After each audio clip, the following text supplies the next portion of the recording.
Welcome, everybody, to 52 Living Ideas. Today is very exciting. I've been really looking forward to this meetup. This is the meetup in the format of deep conversation. And today we are going to be talking about the work of CJ Finley. He's been doing meetups every month on comprehensivism. More specifically, he has this idea of collaborating for comprehensivism, which he came up with just before COVID, and then COVID hit. Thankfully, we could team up with him. And since COVID, we've been doing, and that I have Joe to thank for. Joe is the one who connected us. So it is really, that was amazing connection, Joe. And so he has done 15 episodes so far. Okay, so CJ, he's amazing. The way I put it in his interview, when I interviewed him last weekend, is that his combination of ambition and humility, just meticulous long-term planning and just sheer hard work to get like a really, really good product out. Those four things, those are just amazing. And his vision, the ambitious vision, is truly ambitious. He's saying we should be collaborating for comprehensivism. And how do we go about doing that? And he's trying to piece together various ways of doing that. And he's continuously being kind of pushing the boundaries. I like the fact that he does things which are outside his comfort zone. He's reading Dante, he's doing all kinds of things. But his core strengths in science, Bucky, the design way are just incredible. So it's a very, very powerful combination is what he has. So the format today is I'm going to invite people to share what they have learned from CJ. Okay, you can talk. It's going to be a conversation. So you can keep making points and I will try to summarize it in my own words. The format here is I'm trying to get better at understanding the context of people. And in so doing, and the way I'm going to do that is to repeat back to you what I understand from what you've said and what I think the implications are. How do they connect to other things? And I think it's going to also help others grasp what you're saying better, because it is two different voices, two different set of concepts trying to identify what is being said. And the purpose of this entire series of deep conversation is to keep building common context, make common context larger and larger. So that's the plan. So let's get started. Go ahead and type a exclamation mark if you'd like to talk about what you learned from CJ, what you learned from the series that he's doing on collaborating for comprehensivism. Some of you folks are with the Thinking Society, so you have a lot more experience with CJ and his presentations, and all of that is fair game because it's intimately connected to what he's doing. So go ahead and type exclamation mark if you'd like to talk about what you learned from CJ.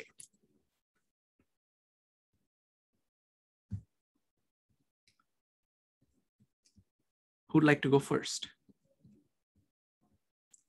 Joe.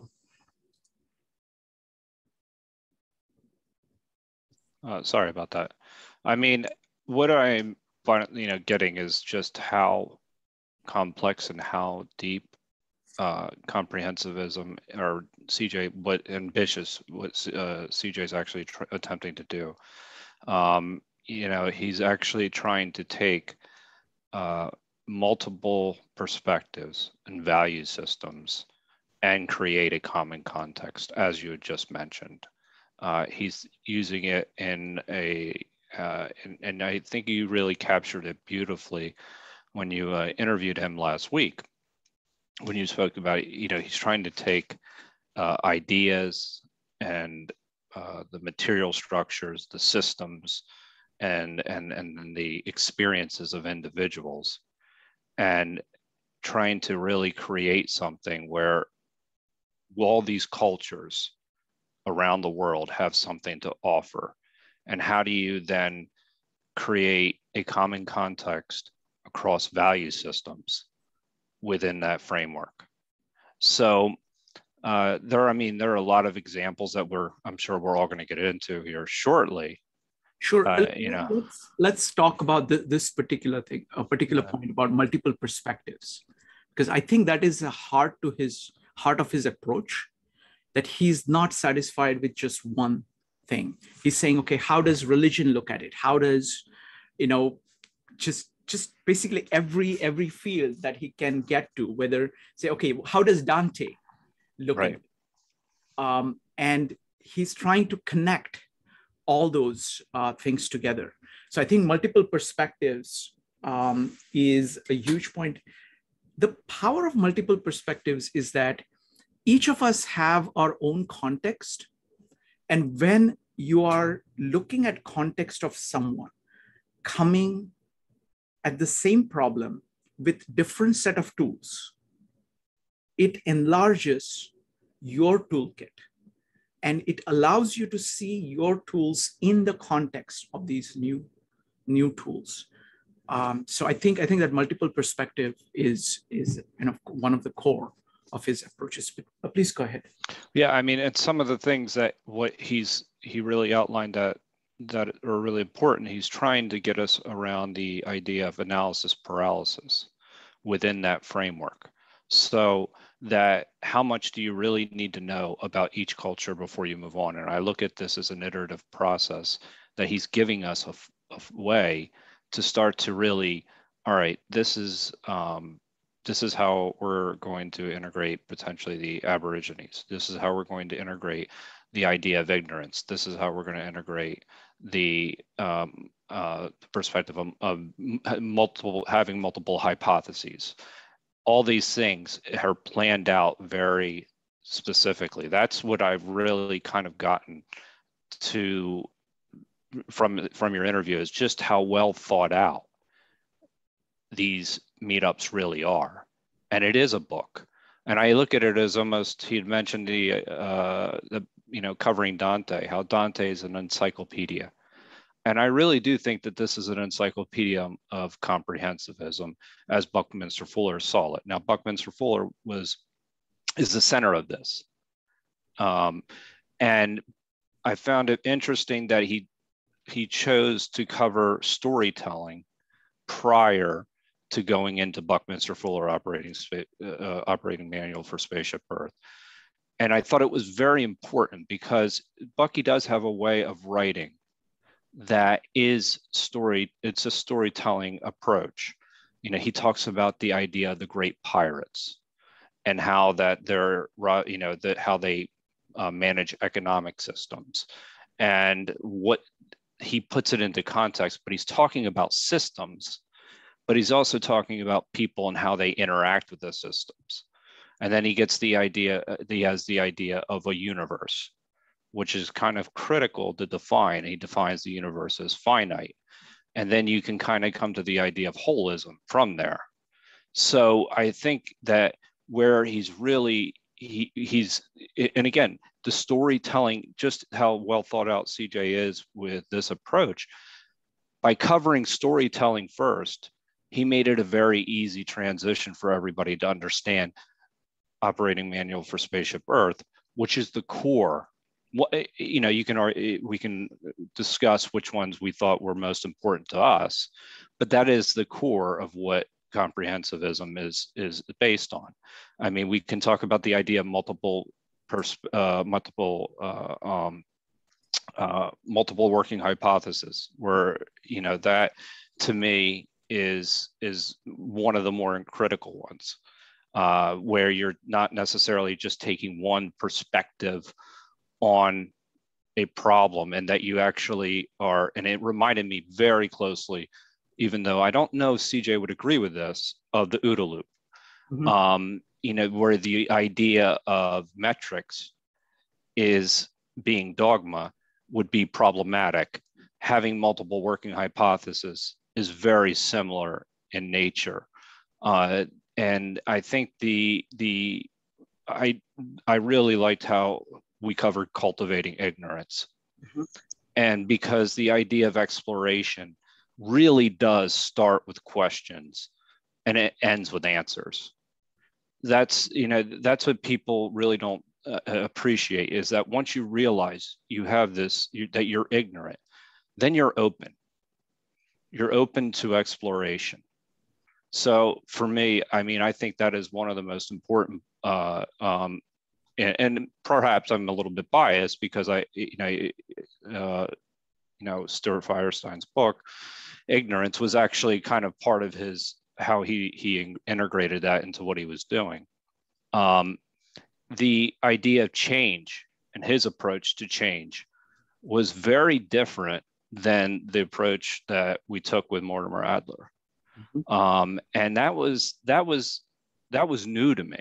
And I still don't know if I feel really all that comfortable with that. But the other part that I thought was really unique thus far in this series is the ethnosphere. Mhm. Like, that was something. Before you I want to hit 3 points that you made. One is his method of systematically laying out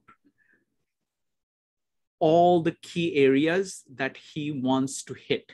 Right. Those, even the 15 things, when you look at them as a collection, you can see that, and this is something that he laid out way out there. It's like he does like 14 or 15 at a time and say, okay, what set of overlapping methods do I present in order to cover the whole? And that relates to Buckminster Fuller's idea of universe, of multiple perspectives which are overlapping. So you're trying to get at more things of what is known using this overlapping perspectives in a systematic way. I also want to talk about, can point out the point about ignorance. I think that is a critical point in this whole structure, because that's the thing to say. It's almost like saying that it is like saying that our knowledge is limited. Be aware of it. And it is the ignorance which is going to allow you acceptance of ignorance, admitting of ignorance. That is the path to increasing knowledge. So I think that is a point that he keeps coming back to quite a bit. Please go on. Just really, and I think that's where also mystique, and how this is really well thought out in this process as well, is the importance that we do make mistakes, because we learn from our mistakes, as we've spoken at length here. And ignorance is, I think he's coupled those two together. And I think he had mentioned he would have done them a little bit differently, but they really do complement one another. Because as you ask more questions, the likelihood that you're going to find answers to those questions, maybe you will or maybe you won't. You'll find out you're going down a wrong path, but the importance that you're actually moving in a direction and actually exploring something, it says a lot. And I believe there was one by George Polya, I believe it was. Yes. And that I thought was really important, because that was all about challenging your belief system. And I think when you're talking about doing what CJ's attempting to do with creating a common context, you have to be constantly challenging your belief system in order to get people to really communicate freely, like having a common context, which is very similar to what you're doing here. So I mean, I think that it's coming along, I think, beautifully. There's a couple of others that I know that I missed, but I really like, and I mentioned this already, but he's not skipping anything. He's integrating mythos culture, like the storytelling aspect of this was, to me, I thought, one of the most important things that he could have done. I really do, because when you're talking about systems thinking and you're talking about well, Buckminster Fuller, to be perfectly honest, you really do have to have that that more of a mythos kind of approach in understanding Bucky. And I think that that's critical to, when you read him, that he uses language that people just aren't used to, but he's telling a story. He's telling a story about the planet, the universe, and the systems that govern us. So I thought that really kind of making that connection shows you how well, and I had mentioned that already. So, I mean, those are just some initial thoughts. We can explore the one we can go through. Yeah, the genesis of change, I think, is another one that is really important to go over. But I'm not going to be the only one talking here. Sure. I'm tired of hearing myself. Okay, so one of the questions, I think I'll be remiss if I don't ask you this question. You don't have to answer it now. Sure. But this is the question that CJ would be most interested in answering, because he's not really, I mean, he was very clear. What is it that he's missing? He wants to know, what is it that you think should be added to that? So if you can give it some thought, and then, this is a question for everybody. What is it that is missing from his entire range of things that he has put down and what he's planned? So that's something that we will, feel free to talk about it at some point. Go ahead. He somewhat addressed it with the idea of design thinking already, because he mentioned that he was missing that, so he integrated. I forget who it was. Design way. The design way is the book, but even design thinking, in the sense of there was one specific meetup that was really geared towards design, and I want to say maybe it was how to create that which is not yet. I think that might have been it. I'll have to double check. But I have to think a little harder on that. Sure. A little bit harder on that. So, okay. Thank you, Joe. Next up is going to be Maritza, and then Laura. And folks, I invite you to talk about what you've learned from CJ. What are the big ideas for you? Any kind of comments that you have. So, Maritza. So for me, the most fascinating thing from CJ is to hear somebody state that we're missing something if we're not considering more than one story. That's just very, very impactful for me. So one of the very first discussions I remember participating in with CJ was on the question of us versus them. So that was my first introduction to some of CJ's thoughts on the concept of getting stuck in one type of thinking. And it was kind of like there was a little part inside of me that kind of stood up and was like, tell me more.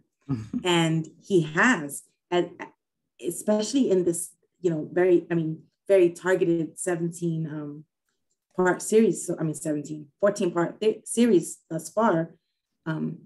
We also have the benefit at the Thinking Society of he has done additional events with us, which have been similarly vein, like Jan Sawicki.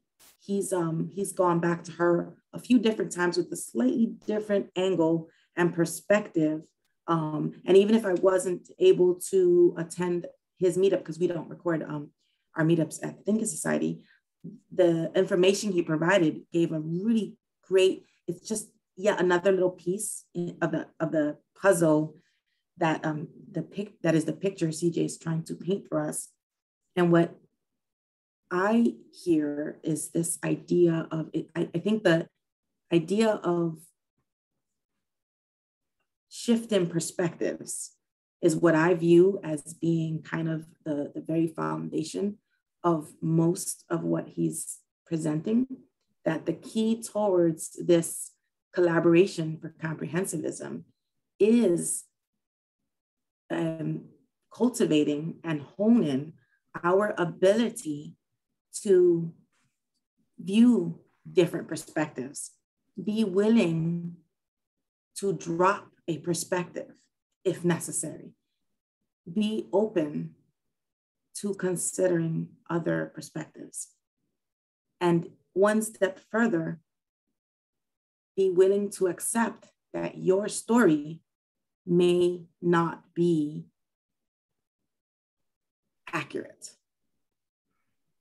And in remembering that, that's how we can move into this concept of collaborating for comprehensivism. Like what I see across all of these different presentations and little bits that we're being fed by CJ is this idea that, you know, learning about different aspects is important, but you can't even get there until within ourselves, we can learn to embrace these things that the society in which we currently live do not uphold as important or necessary. Not that they necessarily denigrate them, they just don't remember that they exist. In so much as when he's telling us about the mystique. That one's slightly tangential in that, not tangential, I apologize. It's slightly different in that in our society, we do live in a culture where it is ever increasingly not okay to say either I don't know or that was my mistake. And he points out to us that these are growth paths for us. And not only are they growth paths, they are methods which will allow us to increase the breadth and scope of our learning. And again, that's like another key component of something he's telling us, you know, this necessity for us to grow and learn a little more and do so in this targeted way that he's presenting. So, you know, I love like the idea of the one story. I don't remember where it is that he proposed that. I know he didn't do it here. I don't think it was here with 5211 Ideas. I couldn't find the exact one, but you know, it's a TED talk about someone who's pointing out to us this exact thing. She does it in a more conversational manner, but it's the same thing he's telling us when he's talking about the multiple hypotheses, when he's telling us about shifting perspectives. It's all an admonition for us to understand that there is no one way. Even when he brings up when he says that there is no one truth, it's all a convergence to show to us that a broader scope is what's necessary here. The path forward is this broader scope, but in a targeted manner, which, you know, he also then presents, because when he did his series of the design way, and whenever he speaks of Buckminster Fuller, that's where we get, it's not like broad, just like all shapeless and formless. It's kind of in a purposeful way, which is funny because, you know, there is absolutely nowhere in any of CJ's writings that he says meaningful path. But I swear you can hear it. I swear in between the lines, you can hear this. You know, the meaningful path for, except, you know, he thinks way bigger than I do. I'm thinking meaningful path for Maritza and maybe one or two close people who I can drag along. He's thinking meaningful path for humanity. That's what I'm hearing when I look at so many of what he's writing and saying to us here. I want to comment on a couple of things. You're making the point about kind of multiple stories. The thing I really love about CJ's presentations is the profound respect that he treats the material of a different kind than what he's used to. I mean, he really takes it seriously and is trying to look and see, trying to figure out how is it operating in its own terms. And that's quite stunning. It's like, I was,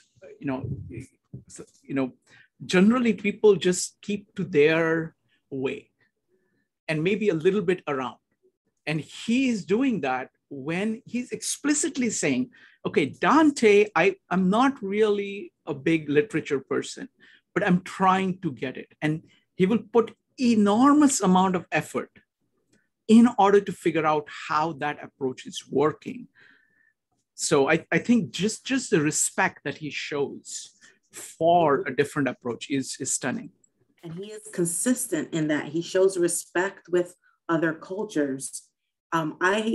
Through CJ, I have learned a more graceful manner of acknowledgement for those cultures with which I'm not familiar, and how I stand upon the shoulders of my ancestors, because it's interesting in that I come from a culture where that's a given.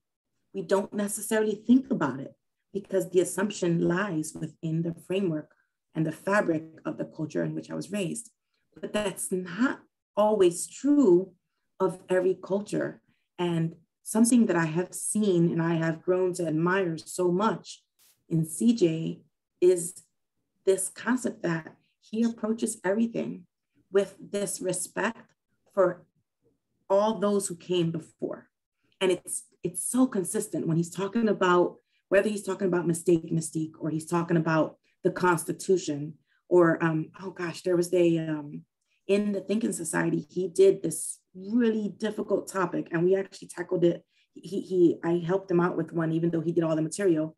It was on asking people to question and wonder whether or not the Constitution of the United States was at its very core a supremacist document.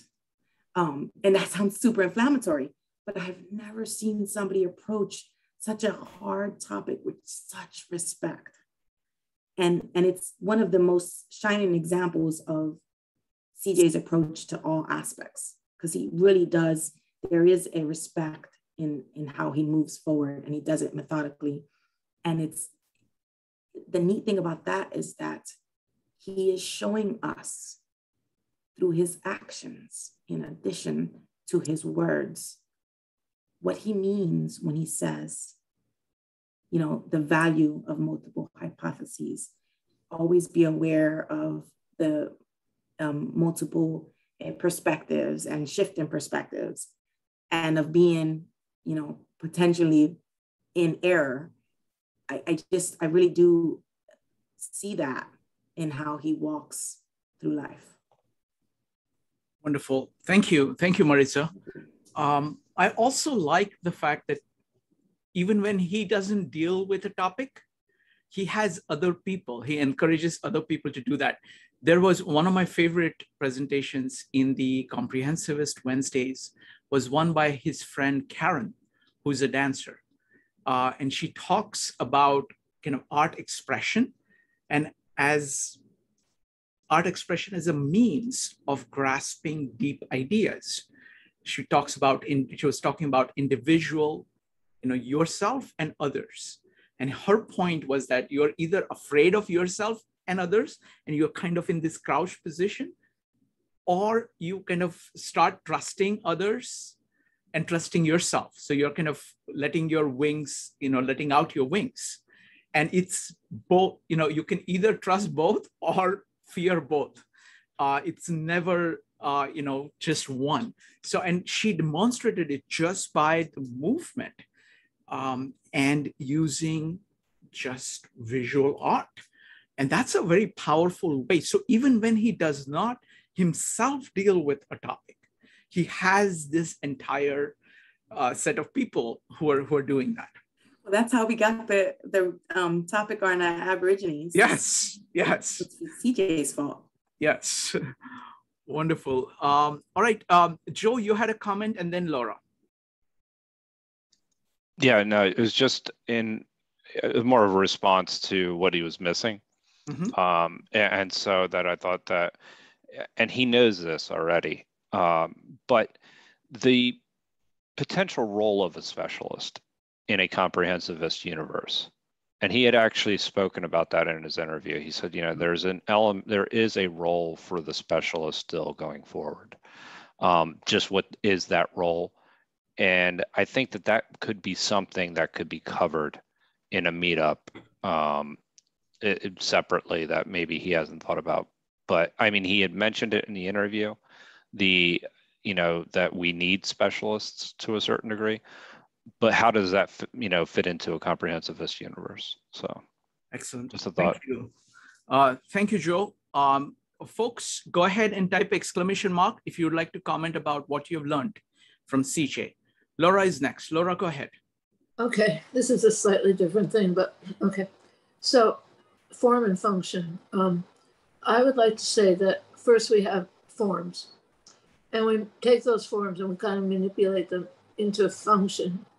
And function means that they have processes, and processes make action, and action make new forms, and so on. And you have an iterative process. So let that process go on until the first infinity. And now you formed a set of one, and you go on and form these different sets that go to infinity. Now you can look at the sum of all these infinities, or you can look at them differently. You can make them, like f of x of c of g, and go on like that to infinity in that way. So there are two different ways that you can look at this. So I thought that was something that CJ hadn't really brought to us. And I like it looking that way because it's systems, it's form, it's function, it's a lot, And Joe and I talked about it. Joe, were you there? Yes, we did talk. Yes, did I say everything I said? You said everything, yes. And then, but this also highlights the importance of boundaries and having the universe as well. So that what Laura's saying is that, yes, the form follows, or form and how the functions relate. But once you set up a boundary, then you can start to do analysis within that boundary. And that's where systems kind of come in. And that's a very, very important point. So if CJ does do something along those lines, I think that would be a great addition to his book.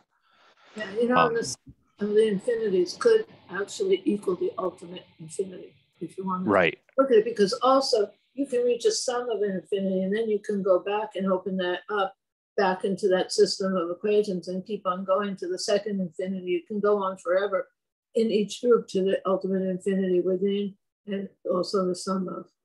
So that was my idea that I thought maybe CJ was missing a little bit. Wonderful. Thank you, Laura. Appreciate that. Next up is Maritza. So Laura actually triggered something in me that I was thinking I would love to hear CJ's take on how he would interweave, if he would at all, the importance of our commune with nature in his views on comprehensivism. He has in his website, he does have an entire section on integrity and on, I think it's Humans for Success, or I forget what it's called, but yeah, I've trolled through his website, which anyone should do. If something and you just can't think of what else to do with yourself, treat yourself to just looking at some of CJ's other writings. But so he talks about the universe. He even talks about love, and that would be an interesting discourse to me, like from a sync topic idea, how he would weave in the idea of the need for nature and humans with the collaboration for comprehensivism. Wonderful, thank you. Folks, if you'd like to share what you're learning from CJ, go ahead and type exclamation mark. After the interview with CJ, the biggest idea I walked away with was the idea of design. I was astonished by how many times he held up the design way. And I realized that he keeps going back to it. Now, that is even more than Bucky. He goes back to that more than Bucky. And And so I started watching some videos from the authors, and I've started reading the book. And it's a profound idea. What the authors are saying is that people think of there being a tradition of inquiry. People think of there being a tradition of action. But what they are saying is the tradition of design, it's a very powerful general purpose tradition. What is design? Design is you're trying to understand everything and you're trying to make something for the future. You're trying to say, this is how, based on everything I know, this is how things need to be. And therefore I build this to make that happen. So it is a way of inducing from facts, identifying the functions, and then creating the forms, new forms, to pursue your intentions, pursue your goals, pursue your functions. So it is, I mean, I think I'm really, really drawn to this idea because the person who came up with this, I forget his name now, the first of the two authors, he is an architect, just like Louis Sullivan, okay? Just like Bucky, okay? All these people are architects. What's with that? What's with that? Okay, because architect is trying to use the knowledge in order to design a better life. So design, I think, goes to the core of what the human experience is. So there is something to that idea. That's the biggest thing I'm walking away with after my interview with CJ. And I want to take that head on and see what we can do with it. You know, I want to start going through, if not Design Way itself, I watched the first interview or a presentation by this gentleman who's written the book, and it's very accessible, just the point that I'm making. He makes that point just really, really well and very clearly. So if we can start off with that, I think that would be great. Now, in terms of comprehensivism, you know, I have my own way of doing comprehensivism, which is very different. For example, I'm a big fan of Louis Sullivan. And for me, that form follows function is one of the most general purpose comprehensivist ideas that I know, that I've used for a long period of time. So that's number one. The second one that I've used is the work of Mortimer Adler, which is the idea of syntopical thinking, where you try to connect ideas of many different people across many different fields. So let's say the idea of change. You look at how physics looks at it, how biology looks at it, how sociology looks at it, how psychology looks at it, how philosophy looks at it, and try to see common patterns that emerge from it. So that's another approach.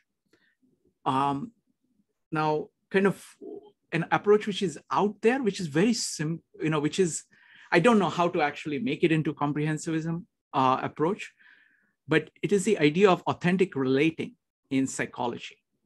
Because if you look at it, the context of another person, to be able to actually listen to the other person, actually see where the other person is coming from, and understanding their context. Now, this is a one-on-one kind of a endeavor. I think that has potential of you understanding some things that you did not understand before. So this is like, this is from psychology. I do agree with Joe that OODA loop is something that is extremely very well connected with everything that we have talked about mistake, ignorance, you know, the way in which inductive method works, experimentation as being, you know, key to life. So OODA loop, I think, is very much core part of, I see it as being closely connected with this. Go ahead, Joe. Yeah, so I think really one of the most important parts about the design thinking is, and CJ has spoken about this, is us not being essentially held back or by our legacy systems, specifically the way we use fossil fuels, the way we use transportation, to really reimagine how these things can be done differently and designed in a way that they're actually regenerative, not necessarily where they're extracting from the earth, where they're actually self-sustaining. And I think that that's one of the areas that he's really kind of focused on with design thinking. And I think that's an area that he could actually even expand upon. So he already has done this a little bit with how to explore the future and why, essentially, how to manage desires, how do you, what type of innovation do you really want? That was the only one I actually missed, but I did see most of the video. But I think that this design thinking approach being integrated to his overall book, I think that that's going to really make a big difference in having substantive examples for people to start to understand this is what can change. This is what is possible. Where you're, and Buckminster Fuller actually does this in Operating Manual Spaceship Earth. He gives us examples as to where systems are polluted and distorted. So if you reimagine them, you would come up with different answers. CJ can provide an updated version of that.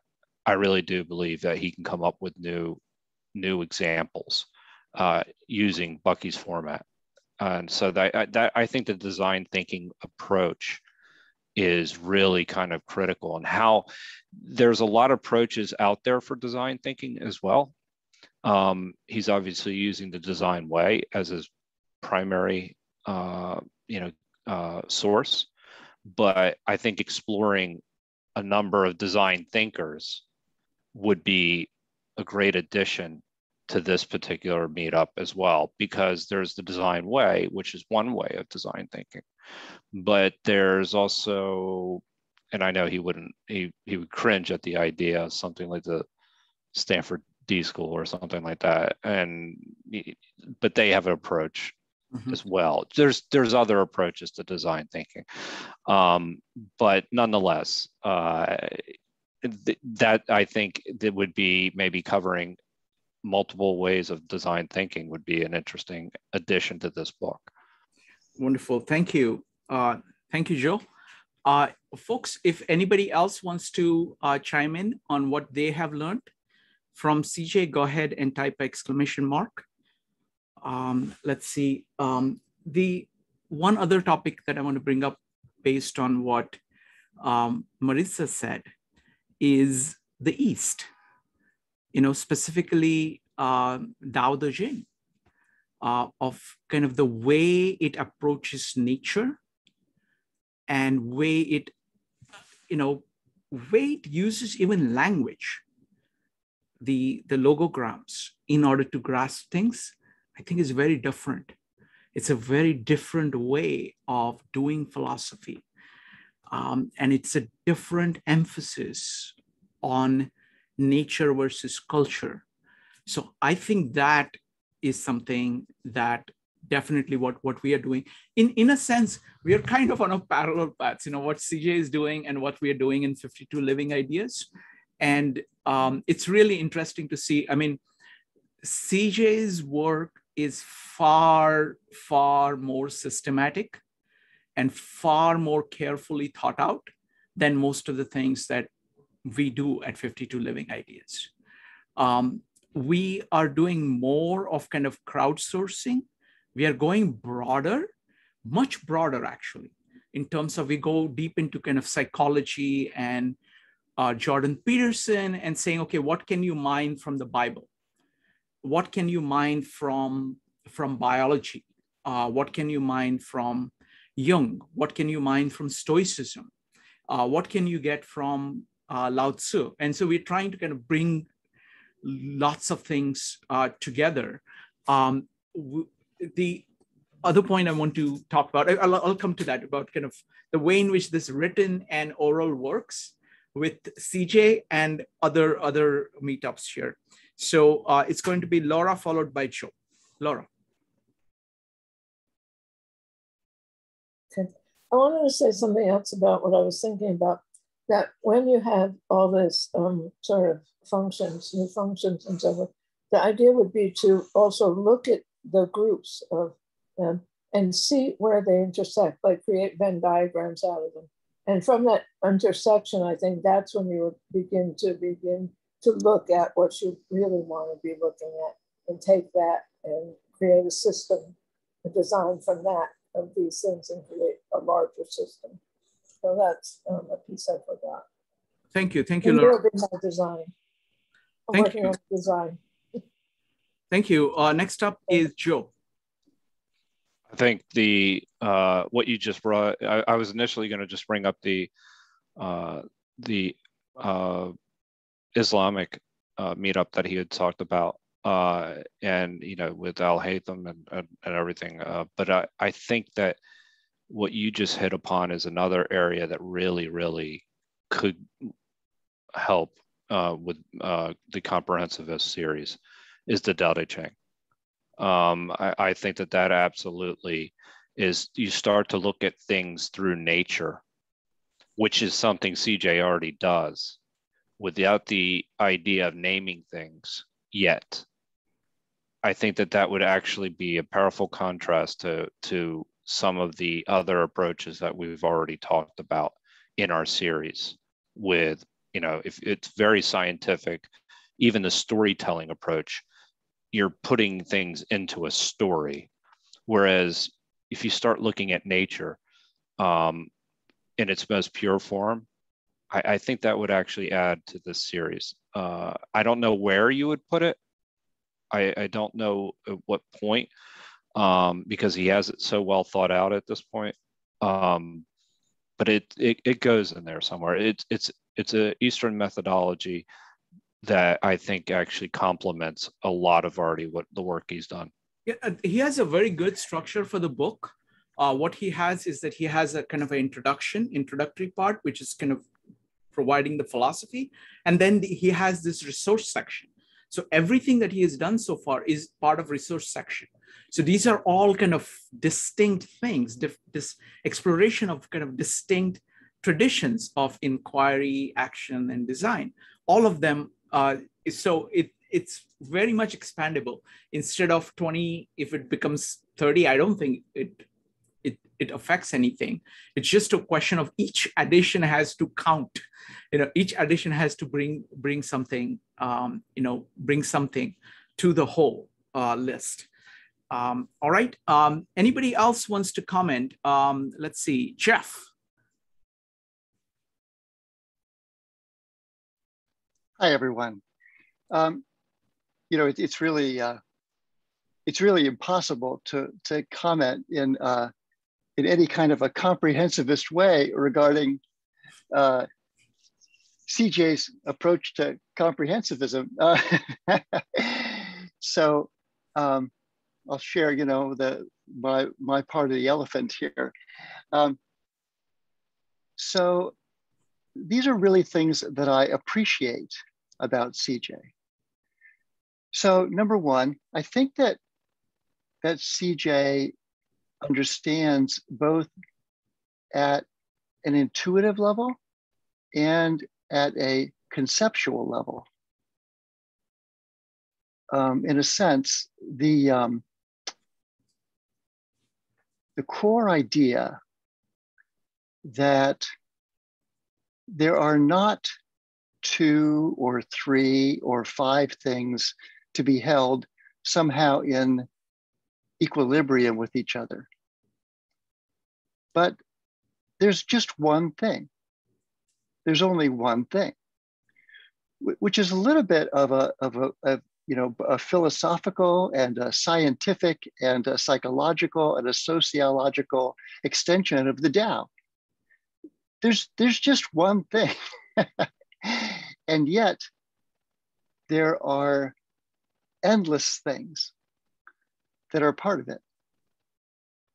And to listen to CJ explore not only the things that might be worthy of consideration, and not even how one relates to another, but how they all relate, because there's really just one, is a remarkable both aspiration and ambition, as well as a kind of a devotion to it that he's practicing. It's very philosophical, and it takes into account all these other things. But I think of it as really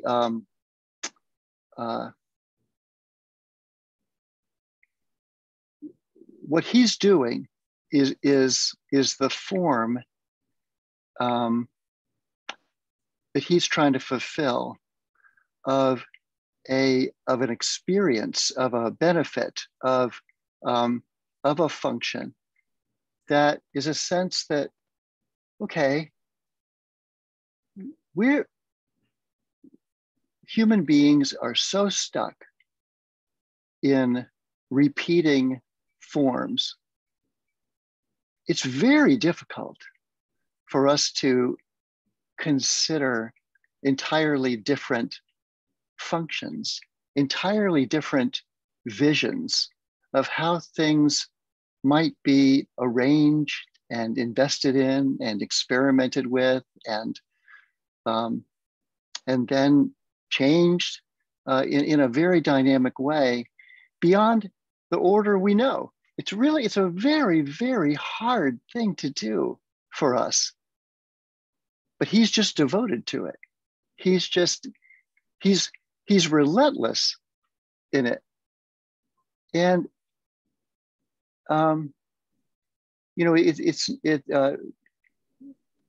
maybe this is my only way to say it, is that I'm struggling with how to say it, but maybe the only way to say it is, when I hear when I think of the relationship between questions and conclusions, every conclusion that I hear CJ offer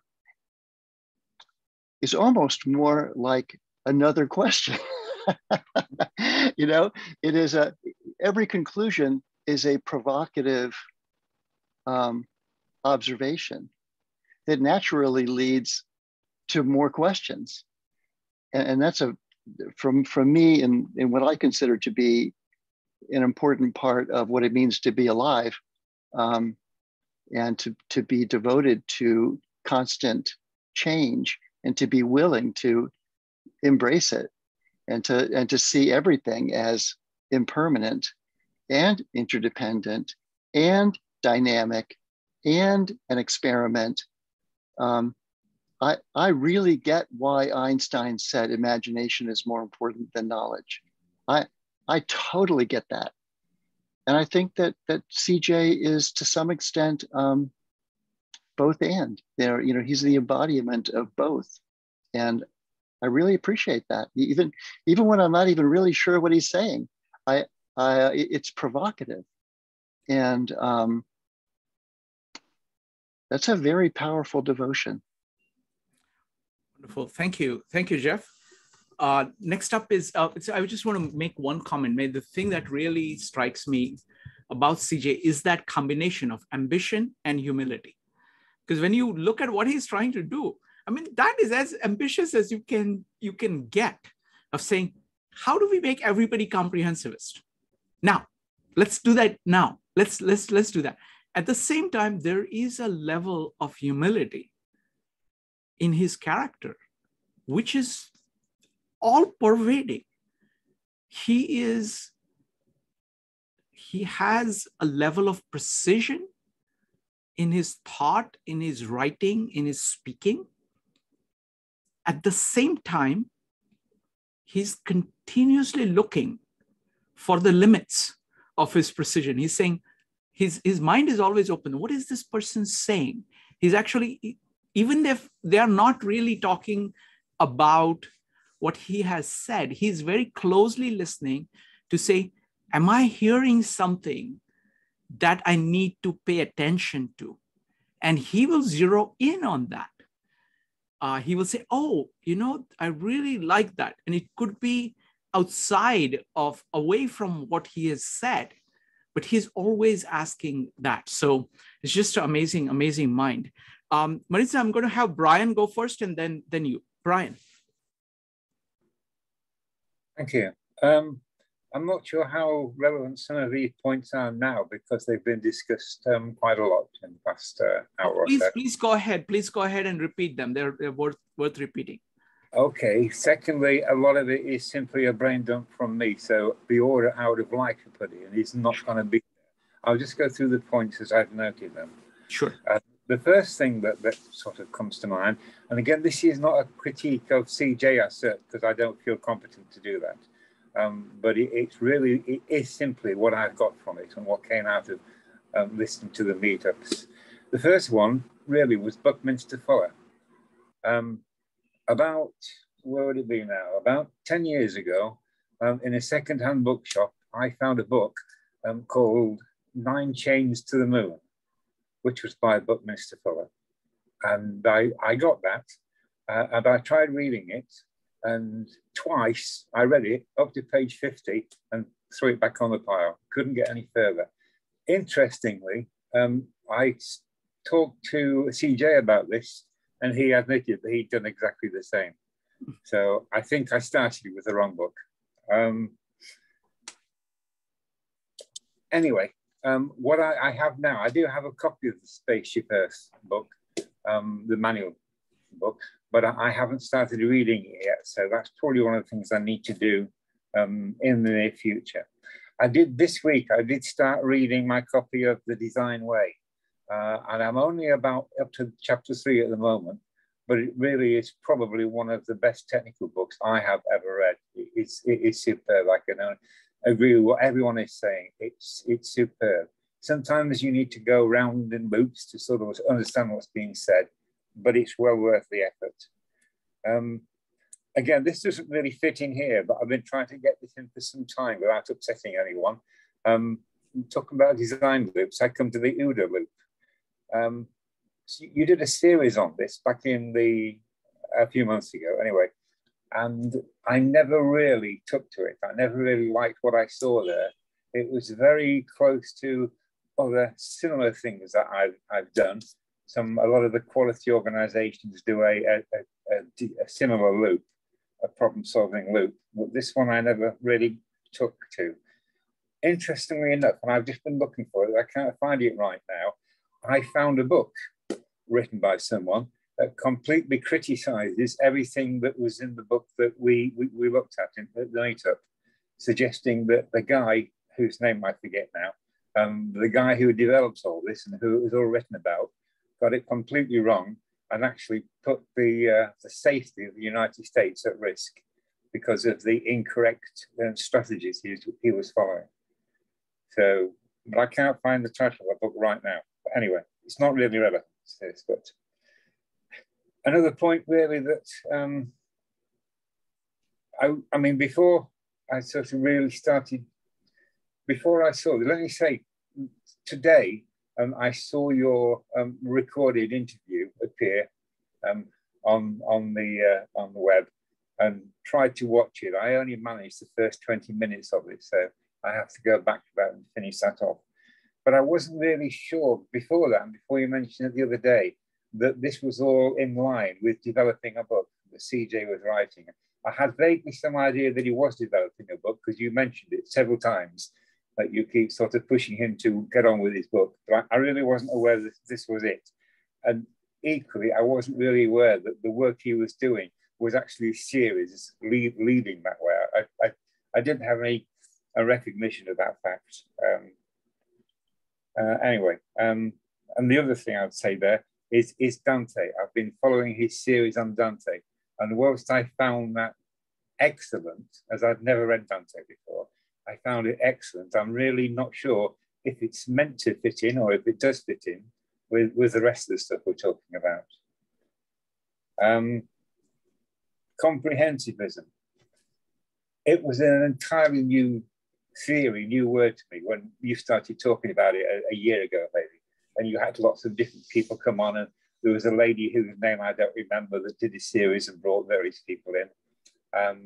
And that was really all new to me, but only as a word, as a concept. Obviously, the fact that there are many people that have different specializations, and that is very beneficial in a lot of ways to everyone to do that or to be able to do that. It was something quite new to me. It's the same with the word polymaths. I link them both together, and that really is something that I've not really come across before. As regards, somebody mentioned earlier the sort of storytelling.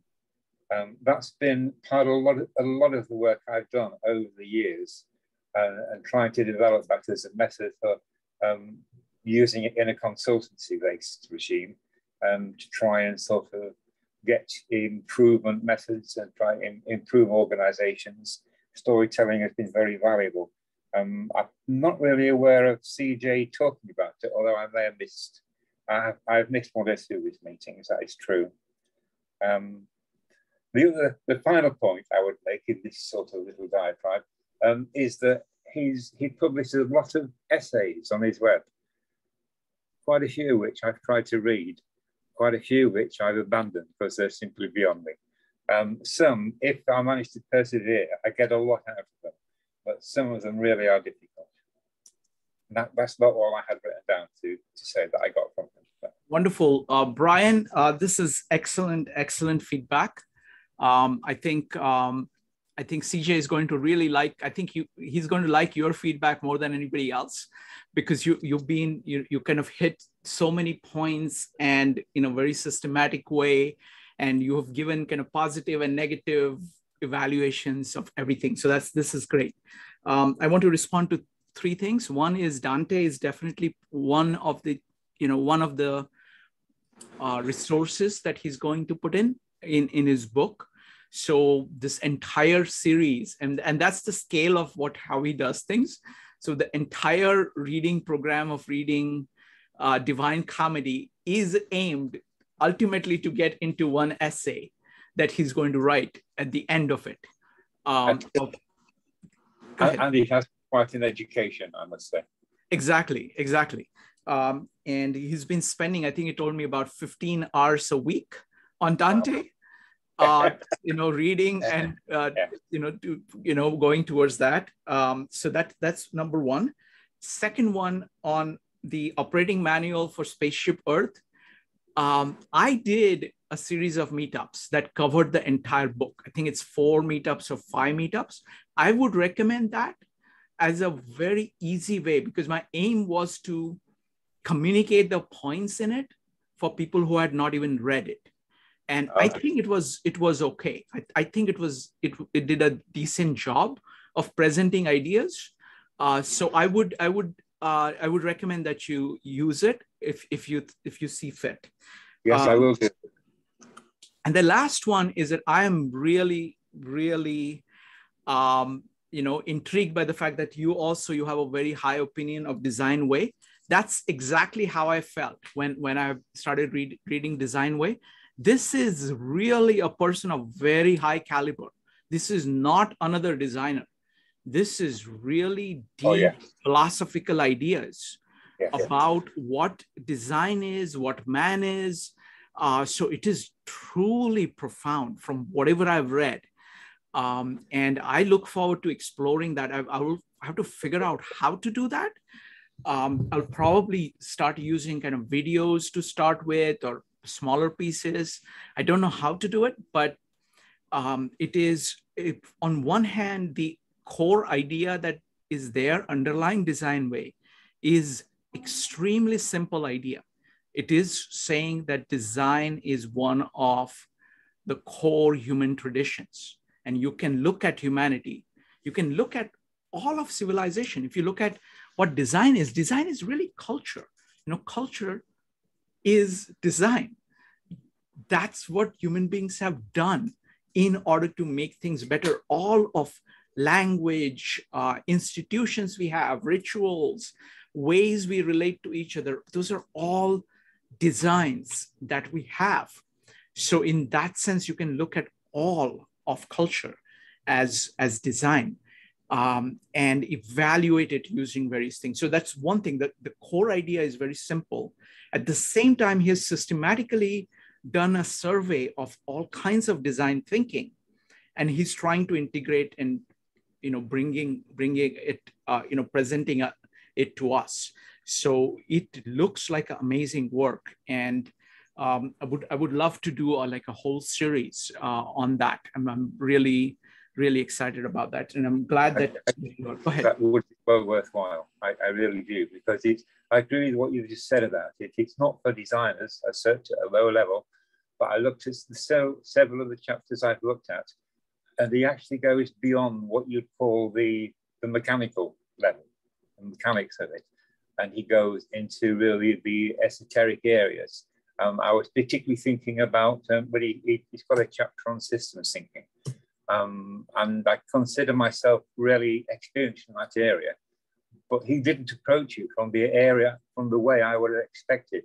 He approached it really from a very esoteric area, and it was a very, very absorbing read. I'll put it that way. I read it twice with enjoyment. Absolutely. So I look forward to it, and I would love it if we can work together in exploring this further, on a design way of how to go about kind of doing meetups on that, doing a deep dive into it. I'll also talk to CJ and see what we can do with that. So thanks, Brian. Really appreciate it. Great comments. Next up is Maritza.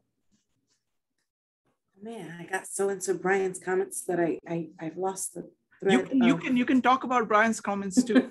No, I think there are some really, really good comments. I would love to see you do a series on tackling the design way together. That would be amazing. I was thinking, I don't even remember what made me think of it. I think it might have been something Jeff said, but I had the thought of the principle of unfolding. Joe, maybe you remember that was in one of CJ's Think in Society events, and I want to say maybe 2 years ago. I was thinking that it tied in somehow to something that Jeff had said, and I apologize, Jeff. I lost the train of thought here. Come back to me. That's okay. That's okay. We're exploring so many different things. So definitely design way I want to kind of get back to. The other thing is Buckminster Fuller. I owe big time to CJ for introducing Buckminster Fuller to me. And Brian, I cheated. I simply, and I do this all the time. I cheat. I simply say, okay, I want to read Buckminster Fuller, so what do? I just ask CJ, CJ, I don't know anything about Buckminster Fuller. Where do I start? And he says, of course, operating manual.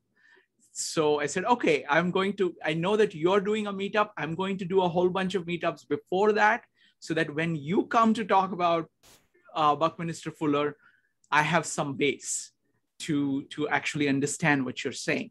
And so that's how I ended up picking up operations manual. But I think Buckminster Fuller is another thinker that I want to explore further. So I think, Design Way and Buckminster Fuller are clearly some things that, CJ has given us and has shown us what they can do. But I think we need to do a lot more there. All right. Hi, Rupali, welcome. Rupali, you know stuff about Buckminster Fuller, right? I don't know whether you can talk. Yeah, I can talk. I'm driving, so I'm not going to turn my video on. Okay, but Rupali, be safe. If you can't stop talking, okay? Okay. Yeah, it's hands-free. So, no, I like Buckminster Fuller's work. I learned about him when I was doing my architecture studies, and he's just, he was hired as a thinker just to come up with ideas and to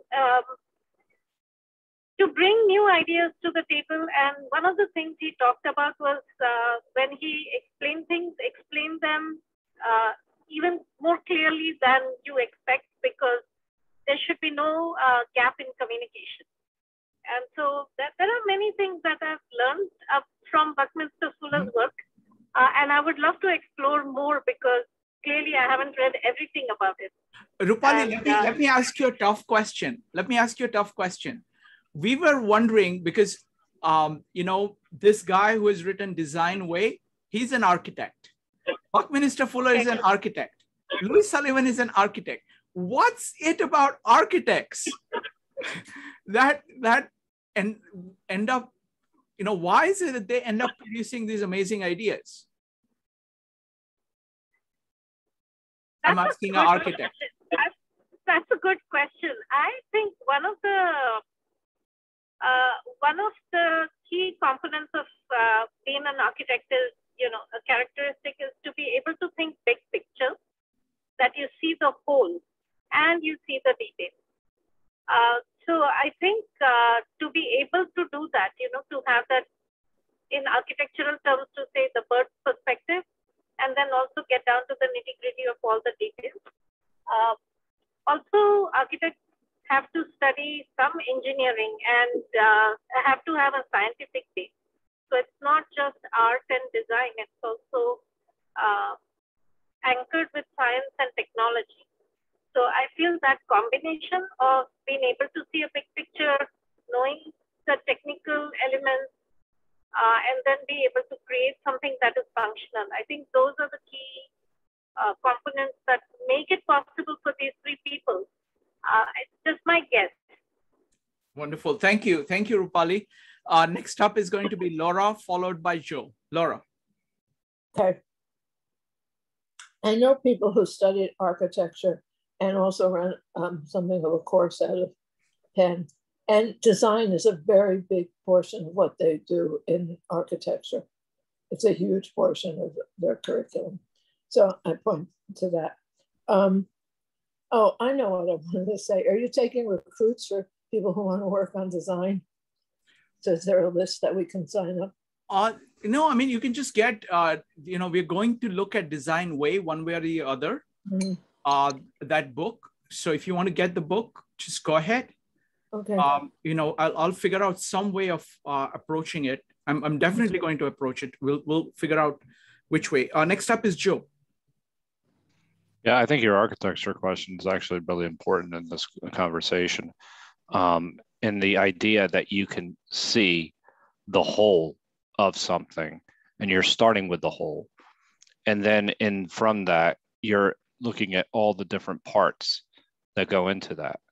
And in some cases, let's just say you're working in construction, you're building a building, you may have rules and regulations that are actually very, restrictive in what you can do and kind of, but if you're thinking about it in terms of how you can design something from scratch with no rules, no constraints, financial or other, that your ability to see the whole and then to actually figure out how this works and how it's going to be integrated into the rest of society, that's essentially what CJ's kind of doing.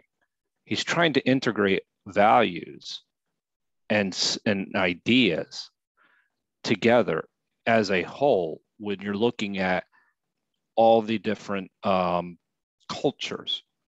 So how do you do that? And so an architect has the viewpoint of an architect is actually relevant when you're thinking about these things, because it essentially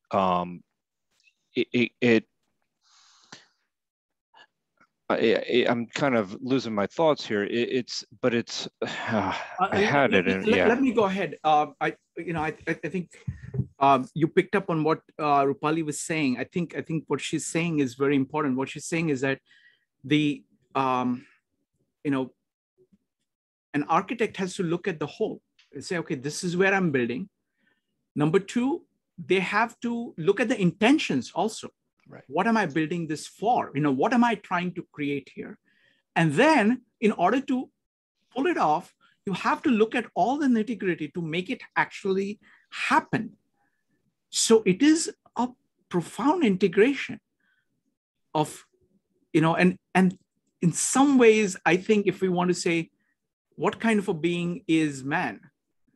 I think man is a designer, is a pretty good, that's my working thing right now. It's kind of man qua designer. Man is a designer. I think it's a very powerful way of putting it, because what are we doing actually? We are trying to understand in order to live, in order to make our lives better. And we make our lives better by transforming things around us and restructuring things. So we live by design. And this is true regardless of what your profession is. You are trying to design. Excellent. Next up is, go ahead. I was just saying, no, and then there's this idea of even human-centric design. What type of design are you really looking for? Or are you going to really think about the planet? And that's what Buckminster Fuller really talks about, is that it's not necessarily just for human beings, it's for the entire planet. So that's why you need to look at the entire universe. That's one of his key concepts that he keeps coming back to. And that's why he's thinking in terms of regenerative instead of something that is just living off of legacies. And I actually, it was redressing the crisis of ignorance was just one, which is the meetup that he had talked about, not necessarily being damned to fossil fuels or whatever it may be. So but having a design way of thinking is critical to every one of CJ's meetups. Thank you. Next up is Rupali, followed by Kevin. Rupali. So I just wanted to piggyback on what both of you were saying. One part is the technical element, right? And the whole to the parts. The other part is imagination. I think Einstein, and I could be wrong, but I think Einstein said this, that logic can get you from point A to point B, but imagination can get you everywhere. So I think the other big element is imagination. And to be able to see things and connect the dots is a characteristic of all these three people that you've mentioned. Excellent point. They're definitely very imaginative, because what is imagination? Imagination is like extrapolation. It's taking whatever you know, and then you are actually projecting something new, which was not there before. Absolutely. It's a core factor. You can't really design without imagination, because you have to imagine what should be in order to achieve your goals. Kevin. Yeah, thank you. I enjoy all you seeing, and thank you, CJ, for the consistent. Every time brings something new, share with our 52 living idea. For me, it's like, architecture part is surprised. Like yesterday, I just realized that all from a bucket of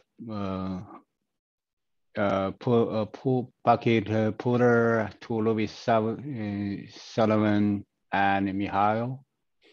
It's all the architecture related, all about the design. So it's for me, I would add more from the angle. That's engineer. Sometimes which an engineer try understand the world. If we only focus on a human being, that's lost. And don't forget, we are human beings only from type. Let's say we've got 150 million of species. So how, doesn't matter how we grow big, that we still feel. That's it's like a biological cycle, that ecosystem, we cannot ignore it. Then we keep, let's say, make our own. Let's see, we assume human, only human have emotion, have love, have, you can know it's not. It's like an elephant. It was in the talent, for example, the monarchs, they raise those tigers, they get along. And Africa, they one tribe, they get along. They say it is, I'm the crocodile. It's live with crocodile. So those kind of nature, I would say what can we learn it? When we design this, let's say, big shape to, you know, for all human beings, we need to bring all we have. One, let's see, for example, for political, we say the political correct, capitalism, communist, and socialism. Especially, I'm from China. I live in China. When I came Canada, I feel here's socialism. Here's to make, you know, get welfare, benefit, people more equalized. You know, it's a surprise. However, we keep making the names. Let's see, you are capitalist. We cannot make the new words. Kevin, what are some of your favorite meetups by CJ? What remains with you? What do you like? The design way, like you said, that's a yesterday the whole, and also I a bunch of, from initially, I can't remember perspective, and also hypothesis, that angle. Hypothesis, yes. Yes, ignorance. They mentioned one. Yeah, it's a. He every time I feel when for his meetup, I need to read his text, or at the same time he's reading a little text, I get more. Mm-hmm. Otherwise, you know, I agree with Jeff. Like sometimes if you just purely, you know, without anything, hard to grab the whole thing. Mm-hmm. Yeah. Thank you. Thank you, Kevin. Next up is Joe. Yeah, I kind of actually lost my point a little bit there. It had something to do with another reason is that is critical for architects is they have goals and they have values that are very clearly stated. Mm-hmm. And so I think that that's kind of critical when you're kind of coming up with what the whole is.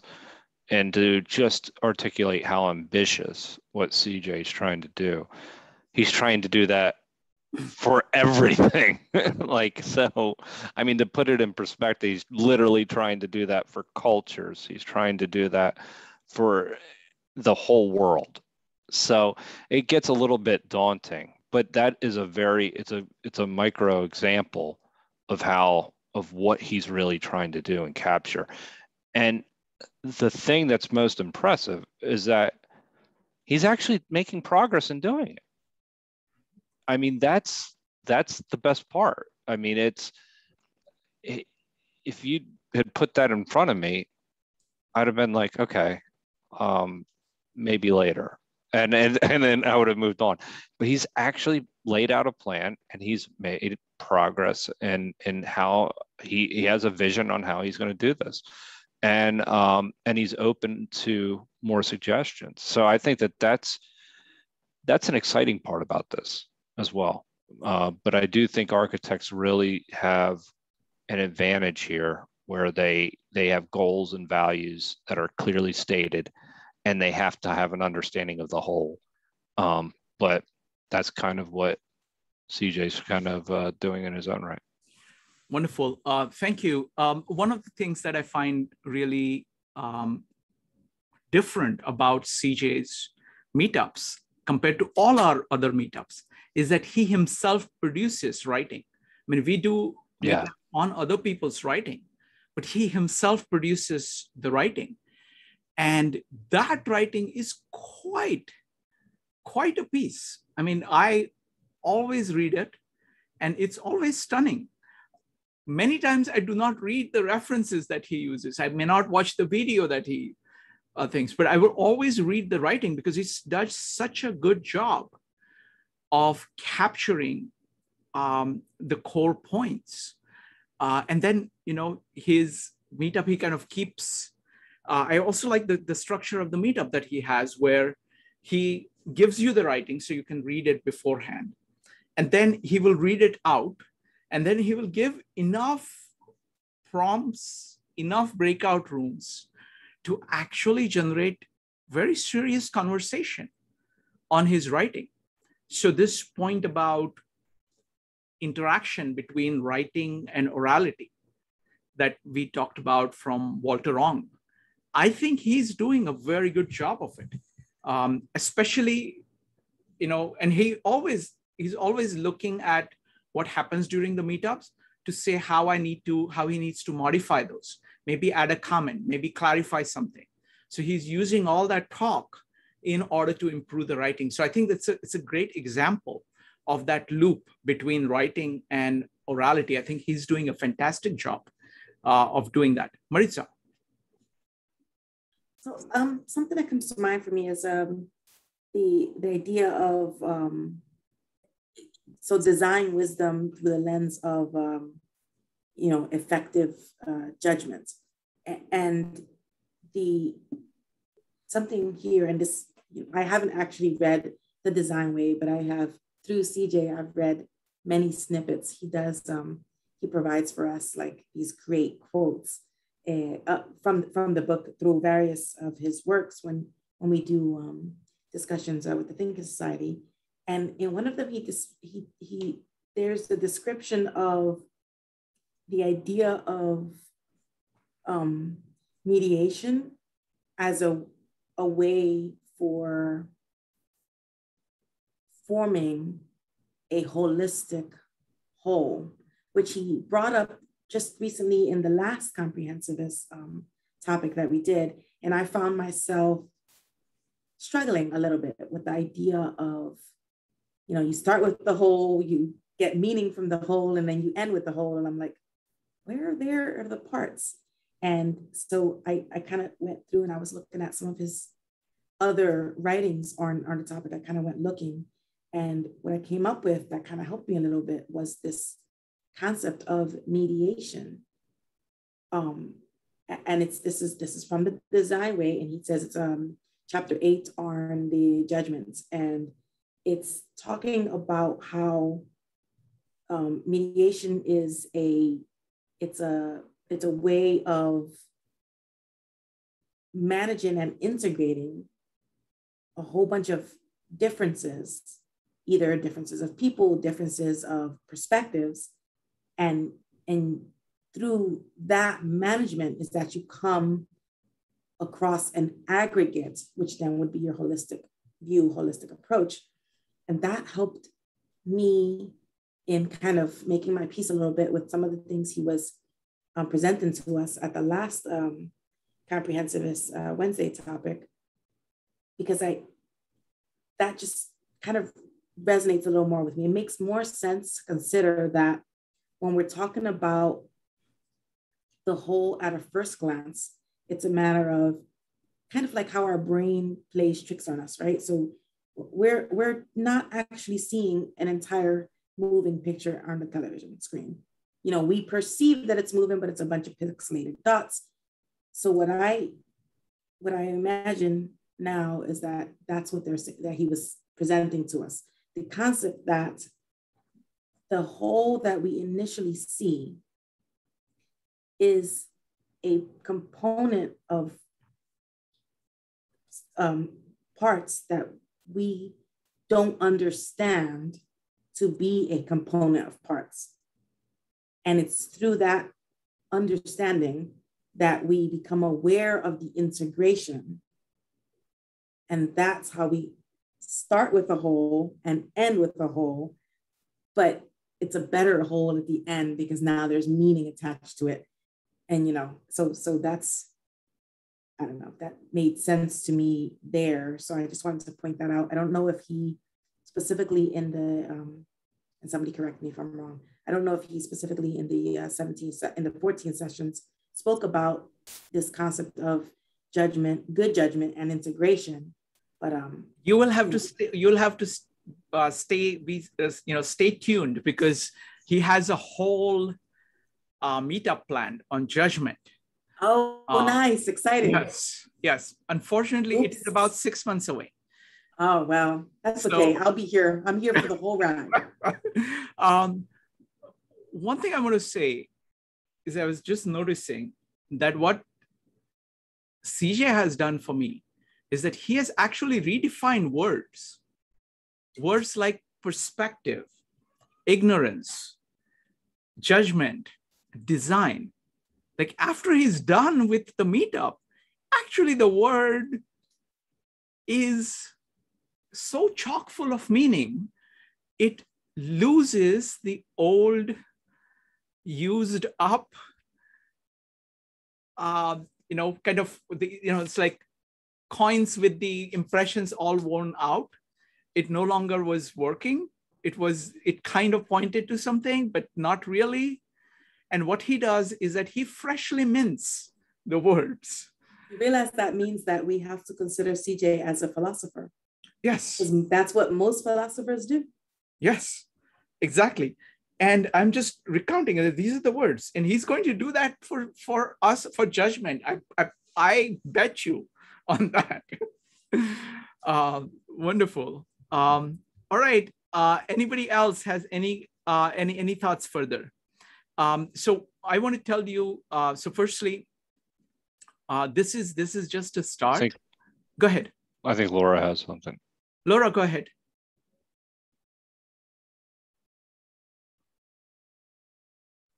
The model that I was sort of talking about as everybody's talking, I feel that it's really applicable to each one of these cases, where it's form and function so much in the iteration of reiteration. And I think it really, if you want to talk about some kind of design that's really going to work as a base, I think that what I was talking about would probably be a good foundation to start with and work with to build as a design structure. Because, it works in every case. Of course, there's millions of topics and millions of things you could think about. And that's why ultimately you want to find where they join, where they intersect in some way that you can create a join them and make a solid universe out of it. But it's a huge task. Probably, some great programmer could probably come up with a way of, doing an Alan Turing kind of thing and create some massive program that could do all that. But I think it would work. I really do. And so I'm going to throw my 2 cents in for my thing for design. Thank you. Thank you, Laura. Kevin, go ahead.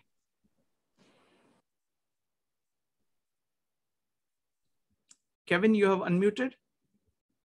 Okay. All right. So I'm really, really pleased with this as a good start to talking about what CJ has done, because CJ puts in so much effort into his meetups.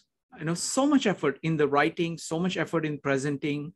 He's the most meticulous planner. He plans all this way ahead, and it's just incredible. So I think, and what he's really looking for is the feedback. So I'm hoping that we have given him some things. CJ, if you're listening, we hope that you've given him. Yes, Laura. Laura, you're still muted. CJ sort of, as he does all this, he sort of reminds me of like the cherished rabbi who constantly reads the Torah for more meaning and more meaning and more meaning. He's got that quality, that great quality of a great rabbi. And I'm far from one to say it, but I've experienced that sort of thing once in a while. And those people just have this allure and you have this trust in what they say. And CJ's the one that brings it all home. He's got that amazing quality. I mean, I don't know why I feel that way, but I'm always excited when he talks, you know, because it is a trusting environment, you know, and I believe what he has to say. Wonderful. Thank you, Laura. I think this is kind of a good start of feedback. What I want to do is, so I think this deep conversation series is working very well. Oh, wait a minute, Mike, what have you learned from CJ? Okay, can you hear me? I've got unstable internet, I guess, at the moment. Can you hear me? I can hear you. Go ahead. Okay, like the Verizon commercial. Can you hear me now? Everything he did is wonderful. He addressed all the right things. He just has to do a lot more of it. He has to.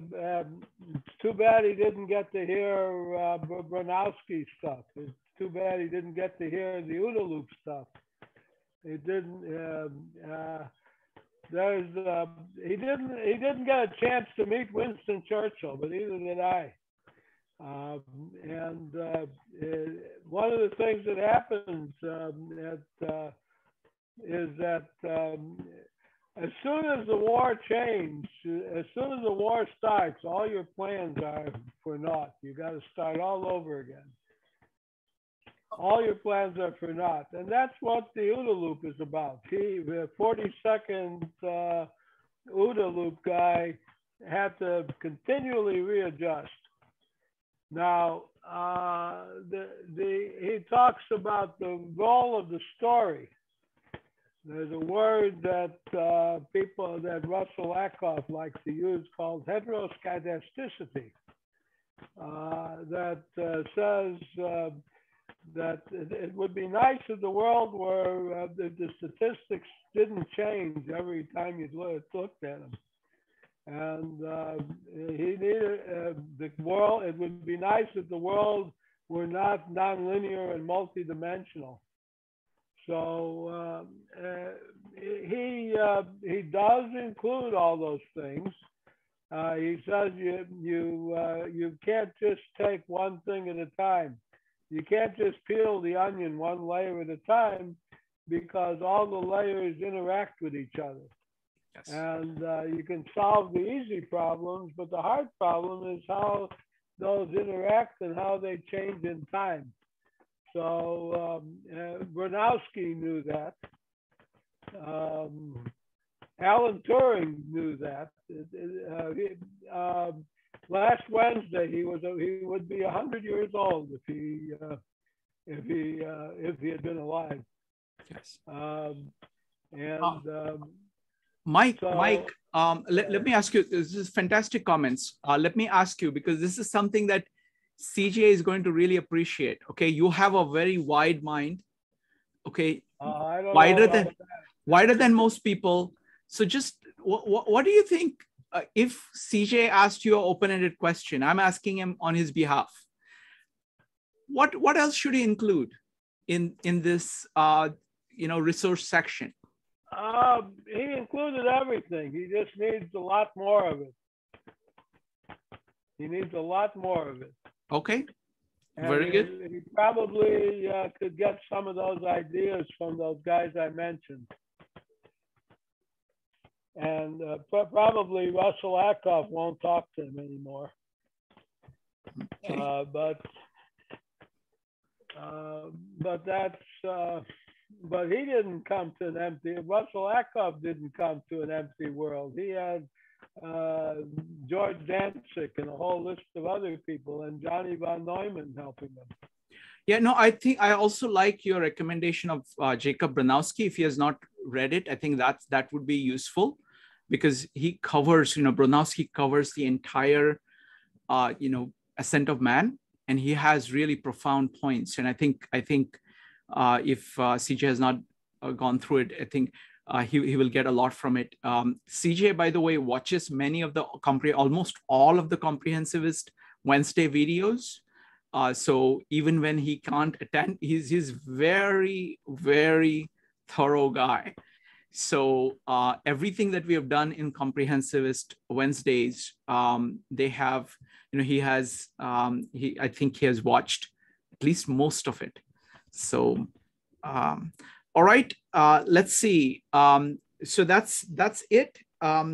Folks, I want to let you know that on Wednesday, I was planning a meetup by Sanjay, but I don't think he's going to be able to make it.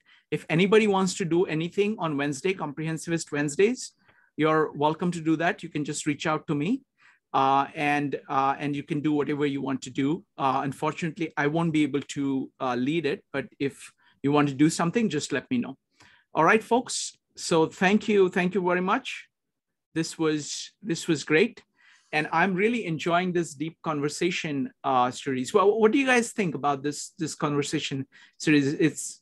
Go ahead, Maritza. I think it's really good. It's nice to hear people's thoughts just in general and how different people make different connections. Yeah, I think it really adds to the other meetups. I mean, it's done in conjunction with, this is something where you can kind of almost, you go out afterwards and you really have a deep discussion as to what you're taking away and what your perspectives are. In the meetups themselves, you have 2 to 3 minutes to really succinctly capture what you're taking away. Where this has actually, you can go into depth and use examples and speak about a number of different things. So it really lends itself to dialogue, which is much more actually representative of what we've taken away, rather than maybe this is a synthesized 3-minute spiel that is like, just could be, it's just, all right, you get something out. And so I think that this lends itself, it complements Excellent. the meetups. Excellent. Yeah. Brian, what do you think? I think they're more demanding than a normal meetup. So it causes certainly me to think deeper, to think more about what's going on. So I initially I thought, no, I can't participate in this. But now I've been to a few of them, I would say, yes, this is a very, very good way of moving forward. Excellent, excellent. I'm going to do that. I mean, all the meetups will remain as a standard format because that works so beautifully. But I'm going to add this. And what I'm doing, experimenting with, is that just add it as a piece to many of the meetups. So I did that in Dao De Jing. We did that in Jordan Peterson.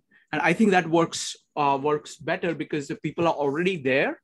And it's just an opportunity for them to say things, fully express their thoughts and make whatever connections that they want to make. It allows them to kind of step back and give the bigger picture, which normally they don't have a chance to do. We get to see kind of the differences in approaches to things, of how people are processing things. So I think this is a good addition.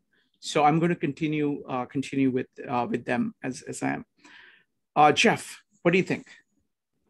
I would just offer that the great thing about these conversations and about the very diverse subjects and explorations that 52 Living Ideas is doing is it's just a never-ending process of helping me to discover things that I didn't know. Mm-hmm. And the introduction to them alone is intellectually intriguing, but then trying to relate them to the other things of which I'm aware, it's quite an endeavor. I mean, I think each of us in our own way is on a similar journey to CJ's journey, from our own vantage point. Excellent point. That's exactly what each of us is doing. Go ahead. Yeah, that's it. That's all I had to say. Excellent. Thank you, Kevin. Yeah, I saw the whole night. We should mention Jeff just started yesterday, right? For the leadership.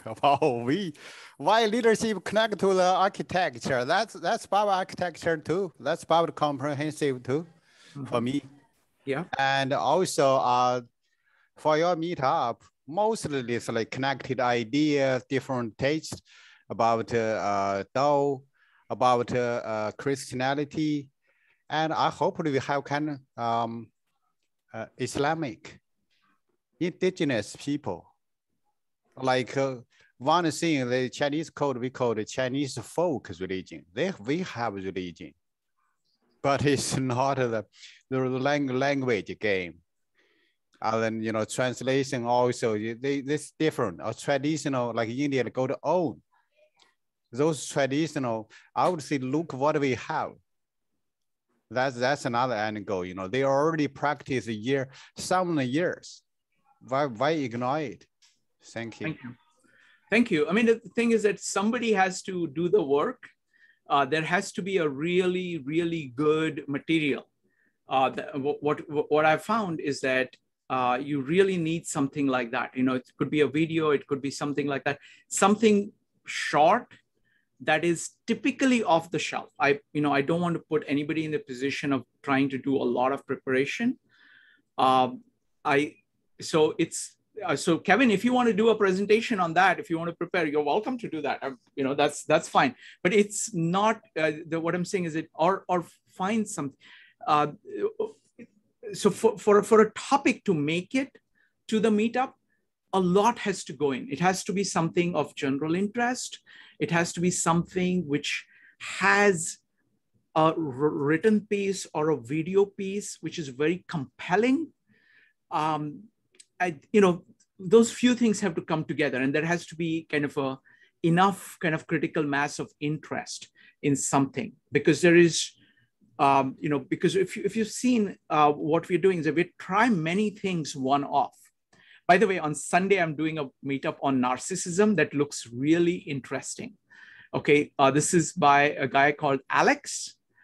He is a friend of Chase. Chase and Alex did a whole bunch of meetups here.